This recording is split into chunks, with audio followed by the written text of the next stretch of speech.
Ideas നമ്മൾ ഇന്ന് പറയുന്നത് എൻട്രൻസ് കമ്മീഷന്റെ വെബ്സൈറ്റ് വഴി നമുക്ക് അഡ്മിഷൻ എടുക്കാൻ പറ്റുന്ന കേരളത്തിലെ ഗവൺമെൻറ് എയ്ഡഡ് കോഴ്സ് ഷെയറിംഗ് എഞ്ചിനീയറിംഗ് കോളേജസ് ഏതൊക്കെയാണെന്നുള്ളതാണ് പറയുന്നത്. സോ നമുക്കറിയാലോ, നമ്മൾ കഴിഞ്ഞൊരു വീഡിയോയിൽ കുറച്ച് കാര്യങ്ങൾ പറഞ്ഞു, അപ്പോൾ അത് റിലേറ്റഡ് ആയിട്ട് കുറേ മെയിലുകൾ വന്നു. സോ നമുക്കൊരു വീഡിയോ ആയിട്ട് ചെയ്യാം എന്ന് വിചാരിച്ചു. നമ്മളിത് എല്ലാ വർഷവും പറഞ്ഞു കൊടുക്കാറുണ്ട്. പ്രീവിയസ് വീഡിയോസ് കാണാൻ ചിലപ്പോൾ നിങ്ങൾക്ക് സാധിക്കുന്നുണ്ടാവില്ല. അപ്പോൾ നമുക്ക് കുറേ പേർക്ക് ഇതൊക്കെ അറിയായിരിക്കും. അറിയാത്തവർക്ക് വേണ്ടിയിട്ടാണ് നമ്മൾ ഈ വീഡിയോ പറയുന്നത് കേട്ടോ. ഓക്കെ, അപ്പോൾ നമ്മൾക്ക് 9 എഞ്ചിനീയറിംഗ് കോളേജും 2 എയ്ഡഡ് കോളേജ് എന്ന് പറയുമ്പോൾ നിങ്ങൾക്ക് അറിയാമല്ലോ, ഏതെങ്കിലും കമ്മ്യൂണിറ്റി നടത്തുന്ന ഒരു കോളേജായിരിക്കും. പിന്നെ നമുക്കുള്ളത് ഒരു എയ്ഡഡ് ഓട്ടോണമസ് കോളേജും പിന്നെ ബാക്കി കുറച്ചധികം കോഴ്സ് ഷെയറിംഗ് എഞ്ചിനീയറിംഗ് കോളേജുകളും പിന്നെ സെൽഫ് ഫിനാൻസിങ് അല്ലെങ്കിൽ പ്രൈവറ്റ് എഞ്ചിനീയറിംഗ് കോളേജുമാണ് സിയുടെ അലോട്ട്മെൻറ്റിൽ വരുന്നത്. എല്ലായിടത്തെയും മെറിറ്റ് സീറ്റാണ് എൻട്രൻസ് കമ്മീഷണർ ഫിൽ ചെയ്യുന്നത്. പിന്നെ കോഴ്സ് ഷെയറിംഗ് എഞ്ചിനീയറിംഗ് കോളേജുകളിൽ മാനേജ്മെൻറ്റ് സീറ്റ് എന്ന് പണ്ട് പറഞ്ഞിരുന്നു. പക്ഷേ ഇപ്പോൾ മെറിറ്റ് ഫുൾ ഫീ എന്ന് പറയുന്ന ആ ഒരു 2 വിഭാഗത്തിലുള്ള സീറ്റും ഫില്ല് ചെയ്യുന്നത് എൻട്രൻസ് കമ്മീഷനാണ്. നമ്മൾ അത് ഒക്കെ കഴിഞ്ഞ വീഡിയോയിൽ പറഞ്ഞിരുന്നു. അപ്പോൾ നമുക്ക് ജസ്റ്റ് വേണമെങ്കിൽ ഒന്ന് മെൻഷൻ ചെയ്ത് പോകാം കാര്യങ്ങളും. ഓക്കെ, അപ്പോൾ ഈ കോളേജുകളെല്ലാം തന്നെ ഗവൺമെൻറ് കോളേജുകളെല്ലാം തന്നെ എല്ലാ സീറ്റുകളും ഫില്ല് ചെയ്യുന്നത്, ഫുൾ മെറിറ്റ് സീറ്റുകളെല്ലാം തന്നെ ഫില്ല് ചെയ്യുന്നത് എൻട്രൻസ് കമ്മീഷനാണ്. 9 ഗവൺമെൻറ് കോളേജുകളാണ് നമുക്കുള്ളത്. ഈ 9 എഞ്ചിനീയറിംഗ് കോളേജുകളിലെയും സീറ്റ് ഫില്ല് ചെയ്യുന്നത് എൻട്രൻസ് കമ്മീഷനാണ്. കീം എഞ്ചിനീയറിംഗ് എക്സാം എഴുതി അത് ക്വാളിഫൈ ആയി റാങ്ക് ലിസ്റ്റിൽ വന്നാലാണ് നമുക്ക് ഇവിടുത്തെ അലോട്ട്മെൻറ്റിലോ ഈ കോളേജുകൾ ഓപ്ഷൻസ് വരുമ്പോൾ നമ്മൾ എടുത്തു വെക്കാൻ പറ്റുള്ളൂ. അപ്പോൾ ഓപ്ഷൻസ് കൊടുക്കുമ്പോൾ നിങ്ങളൊന്ന് ശ്രദ്ധിക്കുക. അതായത് ഇത് എക്സാം ഒന്നും കഴിഞ്ഞിട്ടില്ല, അപ്പോൾ പറയേണ്ട കാര്യമാണ്. പക്ഷേ നിങ്ങളൊന്ന് നോക്കി വെക്കുക. കാരണം ഇങ്ങനെയുള്ള കോളേജുകളിൽ അഡ്മിഷൻ എടുക്കണമെങ്കിൽ ഞാൻ ഒന്നും കൂടി പഠിക്കണം എന്നൊക്കെയൊരു ചിന്ത നിങ്ങൾക്ക് ഉണ്ടാവണം. ഓക്കെ, നമ്മൾ എഞ്ചിനീയറിംഗ് ഏതെങ്കിലും ഒരു കോളേജിൽ പഠിക്കുന്നതിനെക്കാട്ടും കൂടുതൽ കുറച്ചധികം എഫേർട്ട് എടുത്ത്, ഇപ്പോൾ ലാസ്റ്റ് നിമിഷങ്ങളാണ്. സോ നന്നായിട്ടൊന്ന് എഫേർട്ട് എടുത്ത് നിങ്ങൾ നന്നായിട്ട് എക്സാം എഴുതാനായിട്ട് ശ്രദ്ധിക്കുക കേട്ടോ. കേരളത്തിൽ നല്ല നല്ല എഞ്ചിനീയറിംഗ് കോളേജസ് പ്ലേസ്മെൻറ്റ് വൈസ് ഒക്കെ ഉണ്ട്. നമ്മൾ പുറത്തൊന്നും പോയി അങ്ങനെ ബുദ്ധിമുട്ടി പഠിക്കേണ്ട ആവശ്യങ്ങളൊന്നുമില്ല. സോ അതായത് എല്ലാ കോളേജുകളും അല്ല, അങ്ങനെയുള്ള നല്ല കോളേജുകളും നമ്മൾക്ക് നല്ല അത്യാവശ്യം നമ്മൾ ഉദ്ദേശിക്കുന്നത് ഒരു പ്ലേസ്മെൻ്റ് ആണല്ലേ. അപ്പോൾ കൂടുതലും പേര് ഉദ്ദേശിക്കുന്നത് അല്ലാതെ ഹയർ സ്റ്റഡീസും കാര്യങ്ങളൊക്കെ ഉദ്ദേശിക്കുന്നവരുണ്ടാവും. പക്ഷേ അപ്പോൾ അങ്ങനെ നമ്മൾ നോക്കുമ്പോൾ കേരളത്തിൽ തന്നെ അത്യാവശ്യം നമ്മൾക്ക് ദൂരേക്കൊന്നും പോകാൻ ഇഷ്ടമില്ലാത്തവർക്ക് പഠിക്കാൻ പറ്റിയ കോളേജുകളൊക്കെ കേരളത്തിലുണ്ട്. ഓക്കെ, അപ്പോൾ നമുക്കതൊന്ന് നോക്കാം. അപ്പോൾ ഞാനിപ്പോൾ പറയുന്നത് ഒരു ഓർഡർ എന്ന് പറയുന്നത് ഏറ്റവും ബെസ്റ്റ് കോളേജ് ബെസ്റ്റ് എന്നുള്ള രീതിയിലല്ല, ആൽഫബറ്റിക് ഓർഡറിൽ നമുക്ക് പറഞ്ഞു പോകുന്ന കോളേജസ് ആണ് കേട്ടോ. വെബ്സൈറ്റിൽ നമുക്ക് അവൈലബിൾ ആണ് ഈ ലിസ്റ്റ്, നമുക്കൊന്ന് പറഞ്ഞു പോകാം. ഓക്കെ, അപ്പോൾ ഒരു കാര്യം നിങ്ങൾ ഓപ്ഷൻ കൊടുക്കുമ്പോൾ ശ്രദ്ധിക്കണം. നമുക്ക് പാലക്കാട് 2 കോളേജുണ്ട്. NSS കോളേജും ഉണ്ട്, ഗവൺമെൻറ് എഞ്ചിനീയറിംഗ് കോളേജ് ശ്രീകൃഷ്ണപുരത്തുണ്ട്. അപ്പോൾ നിങ്ങൾ ഈ ഇത് നോക്കുമ്പോൾ കോഡ് എന്ന് പറഞ്ഞ് കാണിക്കുന്നുണ്ടാവും. അപ്പോൾ നിങ്ങൾ ജസ്റ്റ് പാലക്കാടുള്ള കോളേജ് ഇന്നാമത് എന്ന് വെച്ച് എടുത്ത് വെക്കരുത്. ഒരെണ്ണം ഗവൺമെൻറ് കോളേജും ഒരെണ്ണം എയ്ഡഡ് ആണ് ഫീ സ്ട്രക്ചറിൽ. ഓക്കെ, അതുകൂടി പറയാം. ഇപ്പോൾ നമ്മുടെ ഗവൺമെൻറ് കോളേജ് ആണെങ്കിലും എയ്ഡഡ് കോളേജ് ആണെങ്കിലും ഫീ സ്ട്രക്ചർ വ്യത്യാസമില്ല. 10K താഴെയാണ്, അതായത് 10,000 രൂപയിൽ താഴെയാണ് നമുക്ക് ഇയർലി കൊടുക്കേണ്ട ഫീസ് വരുന്നുള്ളൂ. പിന്നെ എക്സാം ഫീസും അതും എല്ലാം കൂടി 10,000 താഴെ നിൽക്കും. ചെറിയ ചേഞ്ചസ് എല്ലാ വർഷവും കോളേജുകളിലെ ഫീസിൽ വരുന്നുണ്ട്. പക്ഷെ എന്നാലും ഈ 10,000 കൂടുതലാണെന്ന് നമുക്ക് പ്രതീക്ഷിക്കാം. ഇയർലി ഫീസാണ് കേട്ടോ പറയണത്. അപ്പോൾ നിങ്ങളപ്പോൾ ഈ കോളേജുകൾ കൊടുക്കുമ്പോൾ ശ്രദ്ധിക്കണം എന്ന് പറയുന്നത്, ചില കോളേജ് നമുക്ക് കുറച്ചും കൂടി ബെറ്റർ ആയിട്ട് തോന്നും. അപ്പോൾ ഒരു സ്ഥലത്ത് 2 കോളേജ് ഉണ്ട്. എക്സാമ്പിൾ ഇപ്പോൾ പറഞ്ഞ പോലെ NSS കോളേജ് പാലക്കാടും ഉണ്ട്, അതുപോലെ തന്നെ ശ്രീകൃഷ്ണപുരത്തും നമുക്കൊരു ഗവൺമെൻറ് എഞ്ചിനീയറിംഗ് കോളേജ് ഉണ്ട്. അപ്പോൾ നിങ്ങൾ ജസ്റ്റ് പാലക്കാട് എടുത്ത് നോക്കി വെക്കരുത്, അതിൻ്റെ കോഡ് എടുത്ത് നോക്കി അല്ലെങ്കിൽ ഫുൾ വായിച്ച് നോക്കിയിട്ട് എടുത്ത് വെക്കുക. അതുപോലെ തന്നെ ഇമ്പോർട്ടൻ്റ് ആണ്, നമ്മൾ ട്രിവാൻഡ്രത്ത് 2 കോളേജ് ഉണ്ട്. നമുക്കറിയാം, കോളേജ് ഓഫ് എഞ്ചിനീയറിംഗ് CET ആണ് നമുക്ക് ഏറ്റവും ബെസ്റ്റ് കോളേജ്, ഏറ്റവും പ്ലേസ്മെൻ്റ് ഒക്കെ ഉള്ള കോളേജ് എന്ന് നമ്മൾ പറയുന്നത്. ബട്ടൺ ഹില്ലും മോശമൊന്നുമല്ല. പക്ഷേ നമ്മൾ ചോയ്സ് എടുത്ത് വെക്കുമ്പോൾ തീർച്ചയായിട്ടും ട്രിവാൻഡ്രമാണ് നിങ്ങൾ ഉദ്ദേശിക്കണമെങ്കിൽ CET college of engineering Trivandrum എടുത്ത് വെക്കാം. ബട്ടൺ ഹില്ലും ട്രിവാൻഡ്രം, അങ്ങനെ തിരുവനന്തപുരത്ത് 2 കോളേജസ് ഉണ്ട്. അതും നിങ്ങൾ ശ്രദ്ധിച്ച് എടുത്ത് വെക്കണം. ഓക്കെ, അപ്പോൾ ഗവൺമെൻറ് കോളേജുകൾ 9 എണ്ണം എന്ന് പറഞ്ഞാൽ നമുക്ക് ഗവൺമെൻറ് എഞ്ചിനീയറിംഗ് കോളേജ് ഇടുക്കിയുണ്ട്, കോഴിക്കോടുണ്ട്, കണ്ണൂരുണ്ട്, കോട്ടയമുണ്ട്, പാലക്കാടുണ്ട്, തൃശ്ശൂരുണ്ട്, തിരുവനന്തപുരം ഞാൻ നേരത്തെ പറഞ്ഞ പോലെ ഗവൺമെൻറ് എഞ്ചിനീയറിംഗ് കോളേജ് ബാട്ടൺ ഹില്ലും ഉണ്ട്, അതുപോലെ തന്നെ കോളേജ് ഓഫ് എഞ്ചിനീയറിംഗ് ട്രിവാൻഡ്രം ഉണ്ട്, പിന്നെ നമുക്ക് വയനാടുള്ള മാനന്തവാടിയിലുള്ള ഗവൺമെൻറ് എഞ്ചിനീയറിംഗ് കോളേജ് ഉണ്ട്. അപ്പോൾ ഈ കോളേജെല്ലാം തന്നെ നമ്മളുടെ ഈ ഒരു നടത്തുന്ന അലോട്ട്മെൻറ്റിൽ വരുന്ന കോളേജുകൾ മിക്കതും തന്നെ വളരെ അപൂർവമായിട്ട് ചില കോളേജുകൾ മാത്രമാണ് മാറി വരുന്നുള്ളൂ. ബാക്കി എല്ലാം തന്നെ KTUയുടെ അണ്ടറിലാണ്. APJ Abdul Kalam technical university KTUയുടെ അണ്ടറിലാണ് മിക്ക കോളേജസ് വരുന്നത്. സോ അതെന്താണെന്ന് വെച്ചിട്ടുണ്ടെങ്കിൽ സിമ്പിളായിട്ട് പറയുവാണെങ്കിൽ ഇതിൻ്റെ ആ ഒരു കരിക്കുലം അല്ലെങ്കിൽ സിലബസും കാര്യങ്ങളും എക്സാം നടത്തിപ്പും എല്ലാ കാര്യങ്ങളും റിസൾട്ട് പബ്ലിഷ് ചെയ്യുന്നതെല്ലാം തന്നെ KTU ആണ്. നമുക്കറിയാലോ എഞ്ചിനീയറിംഗ് എന്ന് പറയുന്നത് 8 സെമസ്റ്ററാണ്. 4 കൊല്ലം 8 സെമസ്റ്റർ, ഒരു കൊല്ലത്തിൽ 2 സെമസ്റ്റർ, 6 മാസം കൂടുമ്പോൾ നമ്മൾക്ക് ഓരോ സെമസ്റ്റർ വരും. അതായത് 6 മാസമാണ് നമ്മൾ ഒരു ഇത് കംപ്ലീറ്റ് ചെയ്യാനായിട്ട് ഉദ്ദേശിക്കുന്നത്. അത് കഴിഞ്ഞ് എക്സാം വന്നിട്ട് അടുത്ത ചിലപ്പോൾ പിറ്റേ ദിവസം തന്നെ നമുക്ക് സെം 2 തുടങ്ങാനൊക്കെ സാധ്യതകളൊക്കെ വരാറുണ്ട്. നമുക്കങ്ങനെ വെക്കേഷൻസ് ഒന്നും ഉണ്ടാവില്ല. ഇപ്പോൾ ഉള്ള ഈ ഒരു ഇങ്ങനത്തെ ഉള്ള ചില വെക്കേഷൻസ് ഒക്കെ കിട്ടുള്ളൂ. അല്ലാതെ വലിയൊരു ഒരു സെം ബ്രേക്ക്, നമുക്കൊരു സെം കഴിഞ്ഞിട്ട് അടുത്ത സെം എന്ന് പറഞ്ഞിട്ട് വലിയൊരു ബ്രേക്കൊന്നും കിട്ടില്ല. ചിലപ്പോൾ ചിലയിടത്തൊക്കെ നമുക്ക് ഒരാഴ്ചക്കുള്ളിൽ തന്നെ അല്ലെങ്കിൽ ചിലപ്പോൾ പിറ്റേ ദിവസം വരെ എക്സാം കഴിഞ്ഞിട്ട് ക്ലാസ്സിൽ പോകേണ്ട ഒരു അവസ്ഥയൊക്കെ ഉണ്ട്. അപ്പോൾ അങ്ങനെ ഒരു അല്ലാതെ നമുക്ക് സാധാരണ കിട്ടുന്ന പോലെ കുറച്ച് ബ്രേക്ക് കിട്ടും. പക്ഷേ എല്ലാ സെമ്മും കഴിഞ്ഞിട്ട് നമുക്ക് സെം ബ്രേക്ക് അങ്ങനെ കിട്ടില്ല. അപ്പോൾ 6 മാസം കഴിയുമ്പോൾ ഓരോ സെമ്മുകൾ നമുക്ക് വരും കേട്ടോ. അപ്പോൾ നന്നായിട്ട് ശ്രദ്ധിക്കാം, അത് നന്നായിട്ട് പഠിക്കുക കേട്ടോ. സപ്ലികളൊന്നും മാറ്റി വരുത്തരുത്. കാരണം എല്ലാവരും പറയും സപ്ലി വന്നാലൊന്നും കുഴപ്പമില്ലെന്ന്. പക്ഷേ ആദ്യമൊക്കെ നമുക്ക് പഠിച്ച +2 നമ്മൾ പഠിച്ച സിലബസ് അനുബന്ധിച്ചിട്ടാണ് സെമ്മൊക്കെ വരുന്നത്. അപ്പോൾ കുറച്ച് ഫ്രീഡമൊക്കെ കിട്ടുമ്പോൾ അതിലേക്കൊന്നും പോകരുത്, നന്നായിട്ട് പഠിക്കുക കേട്ടോ. ഓക്കെ, അപ്പോൾ നമുക്ക് ഈ ഒരു 9 ഗവൺമെൻറ് എഞ്ചിനീയറിംഗ് കോളേജസ് ആണ് വരുന്നത്. ഇവിടുത്തെ എല്ലാ സീറ്റുകളും ഇപ്പോൾ ചിലയിടത്ത് 300 ഉണ്ട്, 360 ഉണ്ട്, അങ്ങനെ പല സീറ്റുകളുണ്ട്. അതെല്ലാം തന്നെ 820 വരെ സീറ്റുകളുണ്ട്. CETയിൽ 820ഉം അതുപോലെ തന്നെ തൃശ്ശൂരും. നിങ്ങൾക്ക് അറിയാലോ CET ബെറ്റർ. പിന്നെ നിങ്ങൾക്ക് സെക്കൻഡ് ഓപ്ഷൻ വേണമെങ്കിൽ തൃശ്ശൂരൊക്കെ വെക്കാം, വേണമെങ്കിൽ നല്ല തൃശ്ശൂർ വെക്കാം. പക്ഷേ അതിൻ്റെ ഒപ്പം തന്നെ നമുക്ക് മോഡലും പ്ലേസ്മെൻറ്റ് വൈസ് ഫീസ് കൂടുതലാണ്, പക്ഷേ പ്ലേസ്മെൻറ്റ് വൈസ് നിങ്ങൾക്ക് മോഡലും കൊടുക്കാവുന്നതാണ്. പക്ഷേ CETയുടെ അത്രയും തൃശ്ശൂരിൻ്റെ അത്രയും നിങ്ങൾ മറ്റു കാര്യങ്ങൾ പ്ലേസ്മെൻ്റ് അല്ലാതെ മറ്റു കാര്യങ്ങൾ എന്ന് പറഞ്ഞാൽ ഫാക്കൽറ്റിയുടെ കാര്യമല്ല പറയണത്, നമുക്ക് ചില ഫെസിലിറ്റീസ് ഉണ്ടല്ലോ, അതിൽ ചിലപ്പോൾ ചെറിയ വ്യത്യാസങ്ങൾ മോഡലിന് കുറവായിരിക്കും, ഓർക്കുക കേട്ടോ.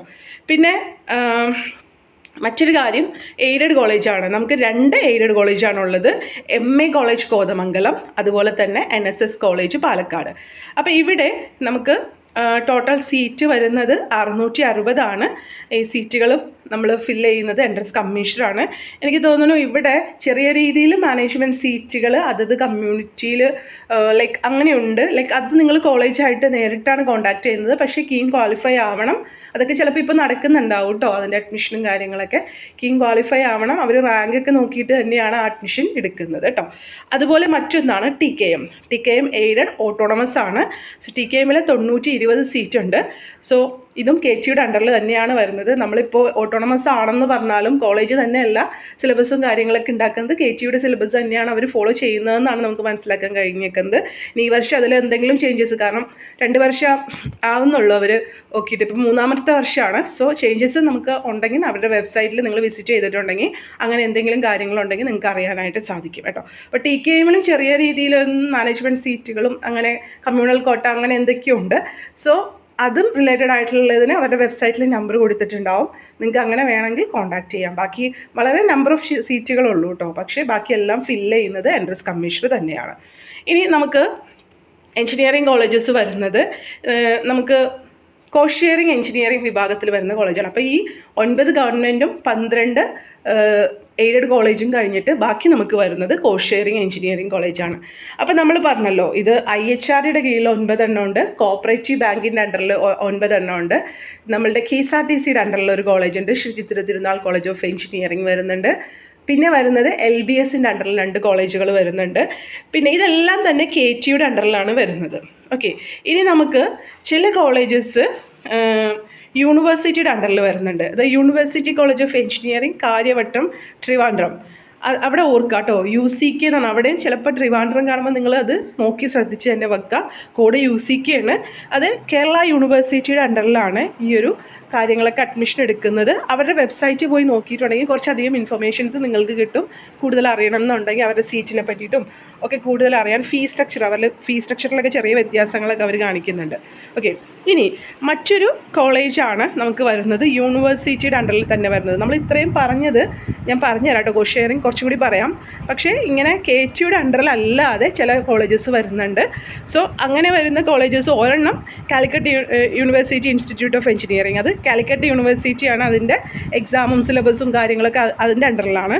മറ്റൊന്ന് വരുന്നത് കോളേജ് ഓഫ് എഞ്ചിനീയറിംഗ് മൂന്നാറാണ്, അത് KTUയുടെ അണ്ടറിൽ തന്നെയാണ് വരുന്നത് കേട്ടോ. യൂണിവേഴ്സിറ്റി മൂന്നാർ, ഓക്കെ, KTU അല്ല സോറി, മറ്റു വേറെ യൂണിവേഴ്സിറ്റി ഒന്നുമല്ല, KTU തന്നെയാണ് കോളേജ് ഓഫ് എഞ്ചിനീയറിംഗ് മൂന്നാർ വരുന്നത്. അത് ആ കോളേജിൻ്റെ പ്രത്യേകത എന്ന് പറയുന്നത് government cost sharing engineering college under the centre for continuing education CCയുടെ അണ്ടറിലാണ് വരുന്നത്. ആ കോളേജിൻ്റെ വെബ്സൈറ്റ് നിങ്ങൾ നോക്കിയിട്ടുണ്ടെങ്കിൽ അത്യാവശ്യം നിങ്ങൾക്ക് എല്ലാ കാര്യങ്ങളും മനസ്സിലാവും. അതായത് നിങ്ങൾ വ്യത്യാസമുള്ള കോളേജുകളെന്ന് പറയുന്നതാണ്. സോ കോളേജിൻ്റെ വെബ്സൈറ്റിൽ കയറി നോക്കുക. അവിടെ നമുക്ക് 2 വർഷങ്ങൾക്കൊക്കെ മുമ്പ് 10K താഴെയൊക്കെ അവിടെ ഫീസ് സ്ട്രക്ചർ കുറച്ച് കൂടുതലാണല്ലോ, കോസ്റ്റ് ഷെയറിംഗ് അല്ലേ. അപ്പം നമുക്ക് നമ്മുടെ റാങ്ക് 10K ആദ്യത്തെ റാങ്കിലൊക്കെ വരുവാണെങ്കിൽ അവർ ഫീസ് സ്ട്രക്ചർ ഗവൺമെൻറ് ഫീസിലൊക്കെ കൊടുക്കുന്ന ഒരു ഫെസിലിറ്റിയൊക്കെ കുറച്ച് നാളുകൾക്ക് മുമ്പ് ഉണ്ടായിരുന്നു. ഇപ്പോഴും അതുണ്ടോ എന്നുള്ളത് വെബ്സൈറ്റിലൊന്ന് നോക്കിയേക്കാം കേട്ടോ. നിങ്ങൾ അത് അറിയണം എന്നുണ്ടെങ്കിൽ കമൻറ്റ് സെക്ഷനിൽ പറഞ്ഞാൽ മതി. അപ്പോൾ ഞാൻ നോക്കിയിട്ടത് പറഞ്ഞുതരാം. ഓക്കെ, അപ്പോൾ നമ്മൾക്കിപ്പോൾ മനസ്സിലായല്ലോ, ഒരു കോളേജ് ഉള്ളത് കാലിക്കറ്റ് യൂണിവേഴ്സിറ്റിയുടെ അണ്ടറിലും ഒരു കോളേജ് ഉള്ളത് കേരള യൂണിവേഴ്സിറ്റിയുടെ അണ്ടറിലുമാണ്. അങ്ങനെ 2 കോളേജസുകൾ യൂണിവേഴ്സിറ്റിയുടെ അണ്ടറിൽ വരുന്നുണ്ട്. ബാക്കി എല്ലാ കോളേജസും വരുന്നത് KTUയുടെ അണ്ടറിലാണ്. അത് ഗവൺമെൻറ് ആണെങ്കിലും അതുപോലെ തന്നെ കോസ്റ്റ് ഷെയറിംഗ് ആണെങ്കിലും പ്രൈവറ്റ് എഞ്ചിനീയറിംഗ് കോളേജസ് ആണെങ്കിലും എല്ലാം തന്നെ നമുക്ക് വരുന്നത് യൂണിവേഴ്സിറ്റി വരുന്നത് KTU ആണ്. അപ്പോൾ നമ്മൾ നേരത്തെ പറഞ്ഞു 9 കോളേജസ് നമുക്ക് IHRDയുടെ കീഴിൽ വരുന്നുണ്ടെന്ന് പറഞ്ഞു. ഇനി അതിൽ തന്നെ നിങ്ങൾക്കറിയാം, മോഡൽ എഞ്ചിനീയറിംഗ് കോളേജ് തൃക്കാക്കരയാണ് ഏറ്റവും ബെസ്റ്റായിട്ട് പറയുക. സെക്കൻഡ് നമ്മൾ പറയുന്നത് ചെങ്ങന്നൂരാണ്. ചെങ്ങന്നൂരും അത്യാവശ്യം നല്ല രീതിയിൽ പ്ലേസ്മെൻറ്റും കാര്യങ്ങളുള്ള കോളേജസാണ്. പിന്നെ ചേർത്തലയും അത്യാവശ്യം പ്ലേസ്മെൻറ്റും കാര്യങ്ങളൊക്കെ ഉണ്ട്. അടൂരും കുഴപ്പമില്ല. അപ്പോൾ നിങ്ങൾ ഗവൺമെൻറ് കോളേജുകൾ ചൂസ് ചെയ്യുക, ഫീസ് സ്ട്രക്ചറൊക്കെ നോക്കിയിട്ട്. അത് ചില ഗവൺമെൻറ് കോളേജിനെക്കാട്ടി ഇപ്പോൾ മോഡലൊക്കെ ചില ഗവൺമെൻറ് കോളേജിനെക്കാട്ടിയും കൂടുതൽ പ്ലേസ്മെൻറ്റും കാര്യങ്ങളും ഒക്കെ നല്ലതാണ്. സോ അങ്ങനെ നോക്കിയിട്ട് അപ്പോൾ നമുക്കത് ഓപ്ഷൻ വെക്കുന്ന സമയത്ത് കുറച്ചും കൂടി ക്ലിയർ ആയിട്ട് പറഞ്ഞുതരാം കേട്ടോ. അപ്പോൾ നമുക്ക് കോസ്റ്റ് ഷെയറിംഗ് IHRDയുടെ പറഞ്ഞു, LBSൻ്റെ കീഴിൽ 2 ഉണ്ടെന്ന് പറഞ്ഞു. പിന്നെ നമുക്ക് കോഓപ്പറേറ്റീവ് അക്കാദമിയുടെ കീഴിലും ഏകദേശം 9ഓളം കോളേജസ് വരുന്നുണ്ട്. അപ്പോൾ അതിലും നല്ല കോളേജസ് ഉണ്ട്. എനിക്ക് കോഓപ്പറേറ്റീവ് ബാങ്ക് അതിൻ്റെ അണ്ടറിലുള്ള കോളേജസിൻ്റെ ഏറ്റവും ബെസ്റ്റ് ഏതാണെന്ന് പറഞ്ഞുതരാൻ അറിയില്ല. നിങ്ങൾ വെബ്സൈറ്റ് നോക്കിയിട്ട് പ്ലേസ്മെൻ്റ് ഒക്കെ നോക്കിയിട്ട് എങ്ങനെയാണെന്നുള്ളത് അറിയാം. അല്ലെങ്കിൽ അവിടെ നിന്ന് ഏറ്റവും നല്ലത് അവിടെ നിന്ന് പഠിച്ചിറങ്ങുന്ന കുട്ടികളുടെ കയ്യിൽ നിന്നുള്ള ഇൻഫർമേഷൻസ് കളക്ട് ചെയ്യലാണ് കേട്ടോ. പിന്നെ KSRTCയുടെ Shri Chithira Thirunal college of engineering അത്യാവശ്യം നല്ല രീതിയിൽ പ്ലേസ്മെൻറ്റും കാര്യങ്ങളൊക്കെ ഉള്ള കോളേജ് തന്നെയാണ്. കരിക്കുലമൊക്കെ നല്ല രീതിയിൽ പോകുന്ന കോളേജാണ്. അത് കോസ്റ്റ് ഷെയറിംഗ് എഞ്ചിനീയറിംഗ് വിഭാഗത്തിൽ വരുന്ന എഞ്ചിനീയറിംഗ് കോളേജാണ് KSRTCയുടെ അണ്ടറിൽ വരുന്നത്. പിന്നെ നമ്മൾ നേരത്തെ പറഞ്ഞ യൂണിവേഴ്സിറ്റി കോളേജ് തൊടുപുഴയും വരുന്നുണ്ട് ഒരെണ്ണം, അതാണ് KTUയുടെ അണ്ടറിലാണ് വരുന്നത്. പിന്നെ മറ്റൊരെണ്ണം വരുന്നത് university college of engineering Trivandrum, അത് കേരള യൂണിവേഴ്സിറ്റിയുടെ അണ്ടറിലും. Calicut university institute of engineering technology മലപ്പുറത്തുള്ളതാണ് കാലിക്കറ്റ് യൂണിവേഴ്സിറ്റിയുടെ അണ്ടറിൽ വരുന്നത് കേട്ടോ. അപ്പോൾ ഈ കോളേജുകളിലൊക്കെ NRI സീറ്റുകൾ ഉണ്ടാവും. ഈ കോസ്റ്റ് ഷെയറിംഗ് വിഭാഗത്തിൽ നമ്മൾ പറഞ്ഞ എല്ലാ കോളേജസിലും NRI സീറ്റുകൾ ഉണ്ടാവും. അവരുടെ അഡ്മിഷൻ എന്ന് പറയുന്നത് കീം എഴുതാതെ +2 മാർക്കിൻ്റെ ബേസിലാണ്. അത് ചിലവിടത്ത് നമ്മളിപ്പോൾ LBSൻ്റെ പറഞ്ഞില്ലേ, അതുപോലെ ചില കോളേജസ് സ്റ്റാർട്ട് ചെയ്തിട്ടുണ്ടാവും. അവരുടെ വെബ്സൈറ്റ് വഴിയാണ് അപ്ലൈ ചെയ്യേണ്ടത്. ആപ്ലിക്കേഷൻ ഫീസ് ഉണ്ടാവും. അപ്പോൾ അതൊക്കെ നിങ്ങൾ അടച്ചിട്ട് അങ്ങനെ ആവശ്യമുള്ളവർ മാത്രം ആ ഒരു NRI സീറ്റ് എടുക്കുക. അപ്പോൾ നമ്മൾ കീം വഴി മിക്ക കോളേജസും ഇപ്പോൾ IHRDയുടെ കോളേജുകളൊക്കെ നമ്മൾ ഇപ്പോൾ ഒരു NRI അഡ്മിഷൻ എടുത്തിട്ട് നമുക്ക് കീം വഴി കിട്ടുവാണെങ്കിൽ നമുക്ക് മാറാനുള്ള അവസരമൊക്കെ ആ കോളേജിൽ തന്നെയാണെങ്കിൽ എസ്പെഷ്യലി നമുക്ക് മാറാനൊക്കെ പറ്റും. ഓക്കെ, ഇപ്പോൾ നമ്മൾ മോഡലിൽ ഇപ്പോൾ ഒരു കമ്പ്യൂട്ടർ സയൻസിൻ്റെ സീറ്റ് NRI അഡ്മിഷൻ വഴി എടുത്തിട്ടുണ്ട്. നമുക്ക് കീമിൽ നമ്മുടെ റാങ്ക് അനുസരിച്ചിട്ട് നമുക്കൊരു സീറ്റ് കിട്ടുവാണെങ്കിൽ ആ സീറ്റിലേക്ക് മാറാനുള്ള അവസരം മോഡൽ തരാറുണ്ട് കേട്ടോ. അപ്പോൾ അങ്ങനെയുള്ള കാര്യങ്ങളൊക്കെ മിക്ക കോളേജസും ഉണ്ട്. IHRDയുടെ കോളേജസിലുണ്ട്. ബാക്കി കോളേജസ് നിങ്ങൾ അതത് കോളേജായിട്ട് കോൺടാക്ട് ചെയ്യുക. സാധ്യത തള്ളിക്കളയാൻ പറ്റില്ല. മിക്കവാറും എല്ലാവരും തന്നെ നമുക്ക് കീം അലോട്ട്മെൻറ്റ് വരുമ്പോൾ നമുക്ക് നമ്മുടെ റാങ്ക് അനുസരിച്ചിട്ട് നമ്മൾ എടുത്തേക്കുന്ന NRI സീറ്റ് തന്നെ കിട്ടുവാണെങ്കിൽ നമുക്ക് മാറാനുള്ള അവസരമുണ്ട്. അപ്പോൾ അത് അവർ സ്പോട്ട് വഴി അത് ഫില്ല് ചെയ്തോളും. മറ്റേ NRI സീറ്റ് നമ്മൾ പോകുന്ന സീറ്റ് അവർ സ്പോട്ട് വഴി ഫില്ല് ചെയ്തോളും. ഓക്കെ, അപ്പോൾ ഇത്രയൊക്കെ കാര്യങ്ങളാണ്. പിന്നെ നമുക്കുള്ളത് പ്രൈവറ്റ് സെൽഫ് ഫിനാൻസിങ് കോളേജസ് ആണ്, അല്ലെങ്കിൽ പ്രൈവറ്റ് ഇൻസ്റ്റിറ്റ്യൂട്ടുകളാണ്. അപ്പോൾ അവിടുത്തെ സീറ്റ് എന്ന് പറഞ്ഞാൽ പകുതി സീറ്റാണ് എൻട്രൻസ് കമ്മീഷണറുടെ വെബ്സൈറ്റ് വഴി ഫില്ല് ചെയ്യുന്നത്. ബാക്കി പകുതി സീറ്റ് ഫില്ല് ചെയ്യുന്നത് അതത് കോളേജസ് ആണ്. ഇപ്പോൾ ടോട്ടൽ ഒരു 120 സീറ്റ് ഉണ്ടെങ്കിൽ 60 സീറ്റ് ഫില്ല് ചെയ്യുന്നത്, മെറിറ്റ് സീറ്റ് ഫില്ല് ചെയ്യുന്നത് എൻട്രൻസ് കമ്മീഷണറും 60 സീറ്റ് മാനേജ്മെൻറ്റ് സീറ്റ് ഫില്ല് ചെയ്യുന്നത് അതത് കോളേജാണ്. അപ്പോൾ നിങ്ങൾ നിങ്ങൾ അത്യാവശ്യം സിയുടെ വെബ്സൈറ്റ് വഴി തന്നെ മെറിറ്റ് സീറ്റ്, പ്രൈവറ്റ് കോളേജാണ്, നമുക്കിപ്പോൾ എങ്ങനെ എടുത്താലും ഫീസിലൊന്നും വലിയ വ്യത്യാസമില്ല. പിന്നെ ചിലവർ പറയും ഞങ്ങൾ ആ കീമിൽ അടയ്ക്കുന്ന ഫീസിനെക്കാട്ടിയും കുറച്ച് തരാം എന്നൊക്കെ പറയും. അപ്പോൾ നിങ്ങളുടെ ഇതനുസരിച്ചിട്ട് ചെയ്യാം. പക്ഷേ ഞാനൊരു ഇൻഫർമേഷന് വേണ്ടി പറയുവാണ്, നമ്മൾ അലോട്ട്മെൻറ്റ് വഴി ഒരു അഡ്മിഷൻ എടുത്താലാണ് നമുക്ക് സ്കോളർഷിപ്പുകൾ കിട്ടുള്ളൂ കേട്ടോ. ഇപ്പോൾ MCM സ്കോളർഷിപ്പ് ഉണ്ട്, നമ്മൾ മുസ്ലിം കാറ്റഗറിക്ക് MCM സ്കോളർഷിപ്പ് ഉണ്ട്. അല്ലാതെയുള്ള EWSനാണെങ്കിലും സ്കോളർഷിപ്പുകളുണ്ട്. അതുപോലെ തന്നെ നമ്മുടെ വേറെ ഏത് കാറ്റഗറി ആണെങ്കിലും ഹയർ എഡ്യൂക്കേഷൻ ഡിപ്പാർട്ട്മെൻറ്റ് നൽകുന്ന സ്കോളർഷിപ്പുകളുണ്ട്. എമൗണ്ട് വ്യത്യാസം ഉണ്ടാവും. അപ്പോൾ മുസ്ലിം ക്രിസ്ത്യൻ കാറ്റഗറിയിലെ കുട്ടികൾക്ക് കൊടുക്കാൻ പറ്റിയ ഏറ്റവും നല്ല സ്കോളർഷിപ്പ് എന്ന് പറയുന്നത് മെറിറ്റ് കം മീൻസ് MCM സ്കോളർഷിപ്പാണ്. സോ നമുക്ക് ആ ഒരു സ്കോളർഷിപ്പ് 25,000 രൂപയൊക്കെ വെച്ച് കിട്ടുന്നുണ്ട്. സോ നിങ്ങൾ അങ്ങനെ സ്കോളർഷിപ്പ് ഉദ്ദേശിക്കുന്നുണ്ട് എങ്കിൽ അതിൽ ഇൻകം ഒക്കെ ഉണ്ട് കേട്ടോ. 8 ലക്ഷത്തിൽ താഴെ വരുമാനം ഉള്ളവർക്കാണ് സാധാരണ സ്കോളർഷിപ്പ് പറയാറ്. ചില സ്കോളർഷിപ്പുകൾക്ക് ഇൻകം പറയാറില്ലെങ്കിലും ഭൂരിഭാഗവും 8 ലക്ഷത്തിൽ താഴെയാണ്. ചിലത് വളരെ ചെറിയ ഒരു അപൂർവമൊക്കെ 2.5 ലക്ഷത്തിൽ താഴെ ഇൻകം പറയുന്നവരും ഒക്കെ ഉണ്ട്. അപ്പോൾ അത് നമ്മൾ വീഡിയോസ് സ്കോളർഷിപ്പിൻ്റെയൊക്കെ ചെയ്യാം, ആ ഒരു ടൈം ആകുമ്പോൾ ചെയ്യാം. അപ്പോൾ ഞാൻ പറഞ്ഞു വന്നത് എന്ന് വെച്ചാൽ, ഇപ്പോൾ നിങ്ങൾക്ക് പ്രൈവറ്റ് കോളേജുകളിൽ എങ്ങനെയും സീറ്റ് നിങ്ങൾക്ക് എടുക്കാം. അതായത് അലോട്ട്മെൻറ്റ് വഴി എടുക്കാം, അതുപോലെ തന്നെ അല്ലാതെ നേരിട്ട് പോയി എടുക്കാം. ഇപ്പം ഞാൻ പറഞ്ഞല്ലോ, നേരിട്ട് പോയി എടുക്കുമ്പോൾ ചിലപ്പോൾ നിങ്ങൾക്ക് ഫീസ് സ്ട്രക്ചറിലൊക്കെ വ്യത്യാസം കിട്ടും, കുറച്ചൊക്കെ കിട്ടും. പക്ഷേ നിങ്ങൾ ചോയ്സ് നിങ്ങളുടെ അനുസരിച്ചിട്ട് എടുക്കുക. ഇങ്ങനെ ഒരു ആഗ്രഹമുണ്ട്, നിങ്ങൾക്ക് ഇങ്ങനെ സ്കോളർഷിപ്പുകൾ കിട്ടണം എന്ന് ആഗ്രഹം ഉണ്ടെങ്കിൽ നമുക്ക് ഈ ഒരു അലോട്ട്മെൻറ്റ് വഴി എടുത്താലാണ്, അതായത് നമുക്ക് സ്കോളർഷിപ്പിന് അപേക്ഷിക്കുമ്പോൾ അലോട്ട്മെൻറ്റ് മെമ്മോ എന്ന് പറയുന്നൊരു സാധനം വേണം. അപ്പോൾ അലോട്ട്മെൻറ്റ് മെമ്മോ നമുക്ക് കിട്ടണമെങ്കിൽ എങ്ങനെ എടുക്കണം? അലോട്ട്മെൻറ്റ് വഴി എടുക്കണം. അപ്പോൾ അങ്ങനെ ഒരു കാര്യം ഉണ്ടെന്ന് പറഞ്ഞതാണ്. ചോയ്സ് നിങ്ങളുടെയാണ്. കുറച്ച് മിക്ക കോളേജസും ഫീസ് സ്ട്രക്ചറൊക്കെ കുറച്ച് ഒക്കെ എടുക്കാറുണ്ട്. അപ്പോൾ കോളേജ് നോക്കുക, അത്യാവശ്യം ഫെസിലിറ്റീസ് ഉണ്ടോ, പിന്നെ പ്ലേസ്മെൻറ്റ് പ്രൈവറ്റ് കോളേജിൽ എത്രമാത്രം ഉണ്ടെന്ന് അറിയില്ല. അപൂർവം ചില കോളേജുകൾ പ്ലേസ്മെൻറ്റ് ഉണ്ടെന്ന് പറയുന്നു. സോ നമുക്ക് നല്ലൊരു കരിക്കുലം കിട്ടുന്നുണ്ടോ? നിങ്ങൾ കഴിഞ്ഞ വർഷത്തെ KTUയുടെ വെബ്സൈറ്റിൽ പോയി പാസ് പെർസെൻറ്റേജ് ഒക്കെ നോക്കിയാൽ നിങ്ങൾക്ക് മനസ്സിലാവും. ചില കോളേജുകൾ തന്നെ അങ്ങനെ തന്നെ ഫെയിലായവരുണ്ട്, 1-2 പേര് ജയിച്ചവരൊക്കെ ഉണ്ട്. അപ്പോൾ അതൊക്കെ ഒന്ന് നോക്കിയിട്ട് പ്രൈവറ്റ് കോളേജുകൾ ചൂസ് ചെയ്യുമ്പോൾ നിങ്ങളതനുസരിച്ചിട്ട് എടുക്കുക കേട്ടോ. അപ്പോൾ നമുക്ക് ഒരുപാട് പ്രൈവറ്റ് കോളേജുകളുണ്ട്, പല മൈനോറിറ്റിയുടെ അണ്ടറിൽ വരുന്ന കോളേജുകളുണ്ട്. അപ്പോൾ അതും കൂടി പറയാം. ഇപ്പോൾ നമുക്ക് സാധാരണ OBC NCL സർട്ടിഫിക്കറ്റ് കിട്ടുന്നത് 8 ലക്ഷത്തിൽ താഴെ വരുമാനമുള്ള ആളുകൾക്കാണ് അല്ലേ. അതല്ലാത്തവർക്ക് വില്ലേജ് ഓഫീസർ നമുക്ക് OBC NCL സർട്ടിഫിക്കറ്റ് തരില്ല. പക്ഷേ നിങ്ങൾക്ക് ഈ MU കാറ്റഗറിയിലോ അല്ലെങ്കിൽ ക്രിസ്ത്യൻ മൈനോറിറ്റി കാറ്റഗറിയിലോ ഒക്കെ വരുന്നവർക്ക് അതത് മൈനോറിറ്റികൾ അല്ലെങ്കിൽ NSS പോലുള്ള ചില ട്രസ്റ്റുകളുണ്ടല്ലോ, ട്രസ്റ്റുകളൊക്കെ നടത്തുന്ന കോളേജുകളിൽ നമ്മളിപ്പോൾ NSS കോളേജ് മറ്റേ ശ്രീകൃഷ്ണപുരം അല്ല പറയുന്നത് കേട്ടോ, അല്ലാതെ നമ്മുടെ ട്രസ്റ്റുകൾ നടത്തുന്ന കോളേജുകളുണ്ടെങ്കിൽ, മൈനോറിറ്റിയിലെ കോളേജുകളിൽ ട്രസ്റ്റുകളൊക്കെ നടത്തുന്ന കോളേജസ് ഉണ്ടെങ്കിൽ, ഇപ്പോൾ നിങ്ങൾക്ക് OBC NCL സർട്ടിഫിക്കറ്റ് ഇല്ല, OBC റിസർവേഷൻ ഇല്ലെങ്കിലും മൈനോറിറ്റി റിസർവേഷൻ കിട്ടും. അതായത് അതത് മൈനോറിറ്റി, ഇപ്പോൾ ക്രിസ്ത്യൻ മാനേജ്മെൻറ്റ് നടത്തുന്ന കോളേജസ് ആണെങ്കിൽ ആ മൈനോറിറ്റിയിലെ കുട്ടികൾക്ക് അവിടെ ഒരു സീറ്റ് റിസർവേഷൻ ഉണ്ട്, ഇത്ര % ഓഫ് സീറ്റ് റിസർവേഷൻ ഉണ്ട്. അപ്പോൾ അങ്ങനെ അത് ഓപ്ഷൻ കൊടുക്കുമ്പോൾ നിങ്ങൾ മൈനോറിറ്റി റിസർവേഷൻ കിട്ടിക്കഴിയുമ്പോൾ നിങ്ങൾക്ക് ഓട്ടോമാറ്റിക്കായിട്ട് അങ്ങനെയുള്ള ആ ഒരു ഓപ്ഷനും കൂടി കാണിക്കും കേട്ടോ. അതൊക്കെ നമുക്ക് കുറച്ചും കൂടി വ്യക്തമായിട്ട് ആ ഒരു ടൈമിൽ പറയാം. അപ്പോൾ എല്ലാ അപ്ഡേറ്റുകളും കിട്ടാനായിട്ട് ചാനൽ നിങ്ങൾ സബ്സ്ക്രൈബ് ചെയ്തിട്ടുണ്ടെങ്കിൽ പെട്ടെന്ന് തന്നെ കിട്ടും. വെബ്സൈറ്റ് റെഗുലറായിട്ട് നോക്കണം. നിങ്ങൾക്ക് എന്തെങ്കിലും ഡൗട്ടുകളുണ്ടെങ്കിൽ ചോദിച്ചാൽ മതി കമൻറ്റ് സെക്ഷനിൽ. പക്ഷേ വീഡിയോ കണ്ടിട്ട് ചോദിക്കും, ചില കമൻസിനൊന്നും റിപ്ലൈ പോവാറുണ്ട്. കാരണം നമ്മൾ സമയമെടുത്ത് ഇത് ചെയ്യുന്നതാണ്, നിങ്ങൾക്ക് ഹെൽപ്പ് ആവാൻ വേണ്ടിയിട്ടാണ് ഈ ഒരു വീഡിയോ. മാക്സിമം നിങ്ങൾക്ക് ഹെൽപ്ഫുൾ ആവാൻ വേണ്ടിയാണ് ചെയ്യണേ. സോ വീഡിയോസ് കണ്ടിട്ട് നിങ്ങൾക്ക് അതിൽ ഡൗട്ട് ഉണ്ടെങ്കിൽ ചോദിക്കുക, തീർച്ചയായിട്ടും നിങ്ങൾക്ക് റിപ്ലൈ കിട്ടുന്നതാണ് ജെന്യുവിൻ ആണെങ്കിൽ. Take care, stay blessed. Thank you.